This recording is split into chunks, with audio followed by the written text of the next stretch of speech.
Mukunda jewellers first ever factory outlet లో నక్షి Mela October 25 నుంచి 2 November వరకు.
లేరమ్మా, కోర్టుకెళ్ళారు. సరే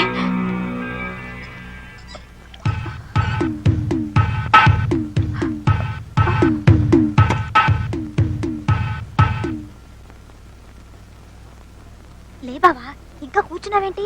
వెళ్ళు. నల్లగుడ్డను చూస్తేనే నా కళ్ళు తిరుగుతున్నాయి. గుండె చూడు, గుళ్ళో గంటలాగా ఎలా కొట్టుకుంటుందో. లే బావా లే. వెళ్తానుండవే. పక్కనే ఆ పోలీసుడు ఒకడు. మహంకాళి గారు, మీరు చెప్పుకోవాల్సింది ఏమైనా ఉందా? బోల్డంత ఉందండి, కానీ చెప్పనండి. ఏ? ఎందుకంటే మరి బోల్డంత డబ్బు వేసి ప్లేట్ అనేది పెట్టున్నాను కదండి. ఓహో, మిస్టర్ బాలరాజు. బాలరాజు ఏటా గోసుకొసలు అవతల మన జడ్జి గారు పెడుతున్నారు. Order order. నువ్వు అలా పిలవకూడదు. అలాగా ఏమండి, అలా పిలకూడదని బాలరాజు నాకేం చెప్పలేదే. నాకేదో బీపీ పెరిగినట్లేదు. బీపీ లేదు, బీపీ లేదు. లే బావా లే. పూర్వం రోజుల్లో జడ్జిల్ని పబ్లిక్ ప్రాసిక్యూటర్ చూస్తే భయవేసేది. ఇప్పుడు అసలు క్లయింట్లను చూస్తేనే భయవేస్తుంది. పైగా పేరు Mahankali. Very bad name sir. ఇక మీరు మొదలెడతారా? Yes sir. నా క్లయింట్ మహాత్మా గాంధీ. అయ్య బాబోయ్, వీడికి నా పేరే గుర్తులేదు. నీ పేరు నాకు గుర్తులేకపోవడం ఏమిటయా? భలేవాడివి. నీ పేరు అమ్మవారు. అమ్మోరేదయ్యా బాబు, మహంకాళి. అమ్మవారన్నా మహంకాళి ఒకటేనయ్యా. కళ్ళు పోతాయి. చంపలేసుకో చంపలేసుకో. నాకు నీ పేరు గుర్తుంది, నువ్వు తెగేసిన తల గుర్తుంది. అయ్య బాబోయ్, తల నేను నరకమేంటయ్యా బాబు? తల నరకటం కదయా, తల కాదు, వల కల అరటి గెల. ఓర్నిందాగలయ్యా, ఆడెవడో దొంగ నరికేశాడయ్యా నా తోటలో గెల. లాయర్ని నేనా నువ్వా? యువర్ ఆనర్, ముద్దాయి మహంకాళి ఉరఫ్. నీ ఒరిజినల్ పేరేంటన్నావు? Order order. యువర్ ఆనర్, ఒక పవిత్రమైన కోర్టులో ఒక రెస్పాన్సిబుల్ లాయర్ని పట్టుకుని నీ నోరు పడా అని అంటున్నాడంటే ఇతనెవరో టెర్రరిస్ట్ అన్న అనుమానం. ఏంటి టెర్రరిస్టా? ఎస్. ఇతని ముఖం చూస్తుంటే అరటి కెనలే కాదు, దుబాయ్కి అమ్మాయిని సప్లై చేసేవాళ్ళ లేడు. ఏంటి పోతే యువర్ ఆనర్, ఇతనికి అంతర్జాతీయ మాఫియా గ్యాంగ్ తోనూ టెర్రరిస్టులతోనూ సంబంధం ఉందన్న అనుమానం. పంజాబ్ లో జరుగుతున్న గొడవల దగ్గర నుంచి, డార్జిలింగ్ లో గూర్ఖాల గొడవల వరకు, కాశ్మీర్ లో కలహాల దగ్గర నుంచి, శ్రీలంక అల్లర్ల వరకు, చార్లెస్ సోబ్రాజ్ తిహారీ జైలు నుంచి పారిపోవడం మహంకాళి హస్తం ఉందని తగిన సాక్ష్యాధారాలున్నాయని నా అభిప్రాయం. బాబోయ్, ఈనాడు ఉదయం ఆంధ్రజ్యోతి, ఆంధ్రప్రభ పత్రికల్లో వచ్చే హెడ్లైన్ కేసులన్నీ నా మీద పెట్టేస్తున్నాడు బాబోయ్. ఇక నాకు రాష్ట్రపతి క్షమాపణ కూడా ఈ అంతర్జాతీయ హంతకుడికి ఐపీసీ 302 సెక్షన్ ప్రకారం ఉరి శిక్ష విధించవలసిందిగా కోర్టు వారిని కోరుతున్నాను. బావా నా మాట రే బాలరాజు, నా డబ్బు వేసేసి నన్నే కేసులో ఎక్కిస్తావంటరా? ఒక్క ఏడుతో నీ తలతగా అవతల పడకపోతే నా పేరు మాంకాడే కాదురా. చెప్పారు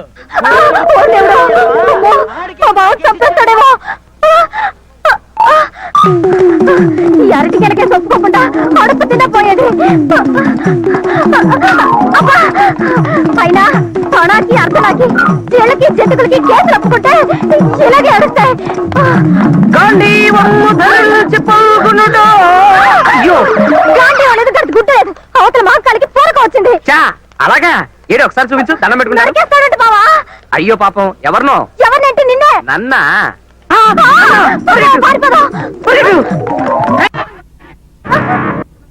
తనొదలు ప్లీజ్, తనొదలు ప్లీజ్, నిన్నోదల్లం నిన్నోదల్లం నిన్నోదల్లం నీ తల నేను అరికెత్తాను.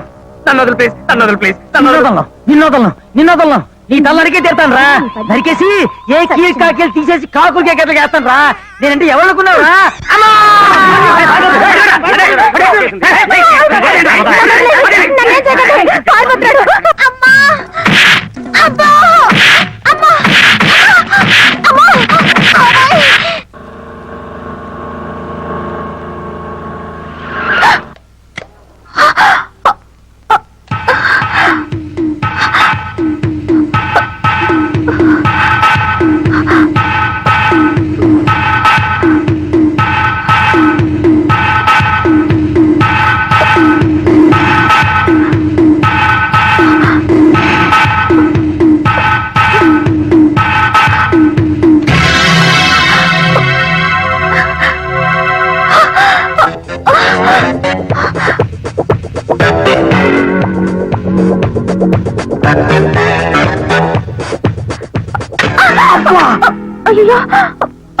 ఏంటమ్మా చెట్టు కింద ప్లేటర్ని చెట్టు కింద ప్లేటర్ పట్టుకుని గుద్దేశావు?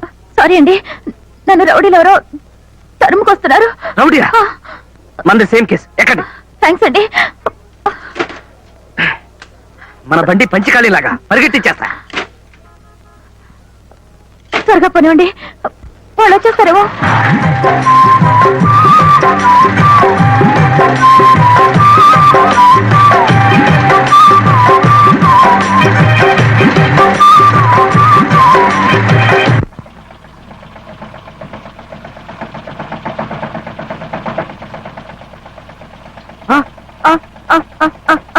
అయ్యో కారు ఆగిపోయింది. ఆ పాచమ్మలాడు వచ్చేస్తానేమో. లేదురా రే, నేనే ఆపేశాను. కావాలని నేనే ఆపేశాను రా. ఆ డోర్ మీకు రాదు, నేను తీస్తాను. దిగండి. ఇప్పుడు చెప్పండి, ఆ మహంకాళి గారు మన ఎందుకు తరుగుతున్నాడు? మహంకాళ్ ఎవరు? నన్ను తరుముకొస్తున్నది నలుగురు రౌడీ. నలుగురు రౌడీలా? అయితే మీకన్నా నేనే బెటరు. అవును, ఎందుకు తరుగుతున్నారు? నాకు తెలియదండి. ఎవరో ఏమిటో తెలియకుండా తరుగుకొస్తున్నారా? మీ కేసు కంటే నా కేసే బెటర్ అండి. ఈ కేసులో చెయ్యి ఖాళీ లేదు, తర్వాత కనిపించమ్మా. మీ కేసు అడుక్కు తినే వాళ్ళకి వరుసలు ఒకటి, ఖాళీ లేదని చెప్పాను కదా. ఎక్స్క్యూజ్ మీ, ఏమిటి అవతారం? నిన్ను రక్షించబోయి నేను ఇరుక్కుపోయాను అంతే. మహంకాళి గాడు నన్ను రేవెట్టేశాడు బావా. అమ్మో, ఇక్కడ సెటిల్ అయిపోయినట్టు. చూడు, ఆడపిల్లలు కదే, కొంచెం నాజుగ్గా కొట్టచ్చు కదా. మరీ ముష్టి అవతారం చేశాడు. అసలు వాడు నా క్లయింట్ అని చెప్పుకోవడానికి నాకు అవమానంగా ఉంది. ఏమిటి? ఏం లేదండి, ఎవరు అడుగు తినే వాళ్ళు వస్తే అదే కొన్ని కోర్టు వ్యవహారాలు ఉంటే మా జూనియర్ తేల్చుకురమ్మన్నాను, కాల్చుకొచ్చింది. కొంచెం ఆంజనేయులు టైప్ ఉంది.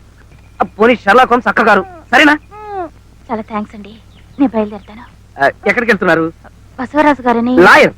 హీఈస్ వెరీ గుడ్ లాయర్ అండి. I will drop you. Krishna మామూలే పోయి. నేనా? ఇవాళ రేపు వద్దండి పోయి. అది మీకు రాదండి. ఎక్కడ మరి? పోయి. ఏదో డొక్కుమండి అందరికి స్టార్ట్ అవదు. అప్పుడే స్టార్ట్ అయిందా?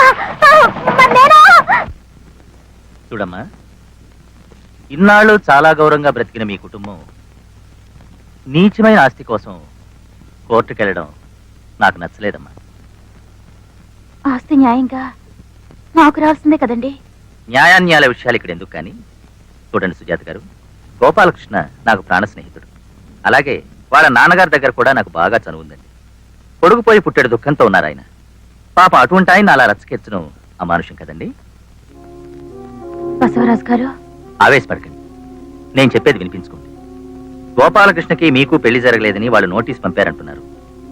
శరభయ్య లాంటి పెద్ద మనిషి అకారణంగా అభాండం వేయరు కదా. మీ పెళ్లి జరగడం ఎంతమంది చూశారు? అసలు ఎవరండి సాక్ష్యం? సార్, అది అబద్ధాన్ని మీకు తెలీదు. ఆ పెళ్లికి మీరు రాలేదు. మీకన్నా సాక్ష్యం. ఏమిటి, నేనా? బాలేవారే చూడండి, నేను పాపులర్ లాయర్ని, అంతేకాని అణాకి అర్ధనాకి దొంగ సాక్ష్యాలు చెప్పే రకాన్ని మాత్రం కాను. బసవరాజు గారు, మీరే కదండి మా పెళ్లికి వచ్చి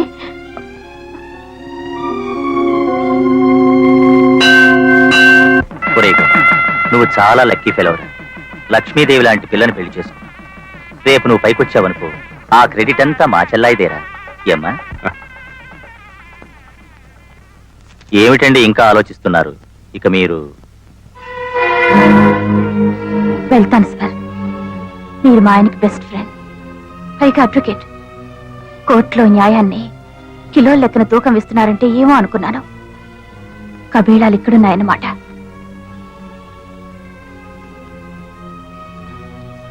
నమస్కారం అండి.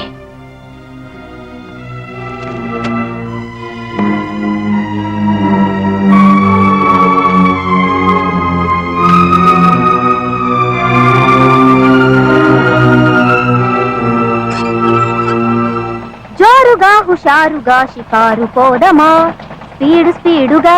బావా బావా, ఓయ్, నీ కారుకి స్టార్టింగ్ చెప్పలే గాని పాపం చాలా మంచిగుండ. ఒక్కసారి అందుకుందంటే జట్టే. ఇదేంటిది? జట్టు అన్నానో లేదో జట్ట బండ్లో ఫ్లో అయిపోయింది. దీని మొహం మండ. పొగిడి ఆరక్షణం కాలేదు, అప్పుడే ఆగిపోయింది. అయినా నీకు బుద్ధి లేదు బావా. ఆ దగా చంద్రగాడు కేసు చేసి ఫీజుకు బదులు కుక్క బండి తీసుకుంటావా? కుక్కల కారా, ఓల్డ్ ఈజ్ గోల్డ్ అన్నారు. ఈయన్ని వేలం పాటేస్తే కోహినూరు వజ్రం లాగా, అబ్బో. టిప్పు సుల్తాన్ కత్తిలాగా, ఆహా. ఎల్విస్ ప్రెస్లీ డ్రైయర్ లాగా, మర్లిన్ మన్లో బ్రా లాగా లక్షలు లక్షలు సామాన్లు కొంటాం, పాత సామాన్లు కొంటాం. వీడెక్కడ దాపురించాడు నా ప్రాణానికి? పిండం పెట్టే వేళ కాకులొచ్చి వాలిపోయినట్టుగా వాలిపోతున్నాడు. బావా, ఉమ్. బేరం కుదరకపోతే 2 జీళ్ళు ఎక్కువ అడుగుదాం, అంతేగాని కారం కూడా మానేస్తావా? ఏమంటావు? ఏయ్, నిన్ను దొరకవే. దొరకను.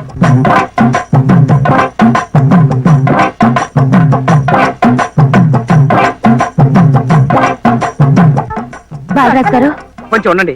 దొరకవే. Excuse me, can you help me? కార్లో డ్రాప్ చేయడం మాత్రం కుదరదండి. దీనికన్నా అబ్బా రిక్షాలో వెళ్ళడం బెటర్. నోర్మి, అదే లేదండి. ఒక అరగంట టైమే ఉండి విమానంలాగా తయారు చేస్తాను. విమానం లాగానా? Yes. గోవిందా గోవిందా. ఏమండి, ఇది విమానం అయితే నేను ఎయిర్ హోస్టెస్ లాగా. Your attention please. హైదరాబాద్ నుండి బెంగళూరు వెళ్లే విమానం కొద్ది క్షణాల్లో కింద పడుతుంది. Krishna, this is too much. మీరు నా కేసు టేకప్ చేయాలి. కేసా? నేనా? Oh my God.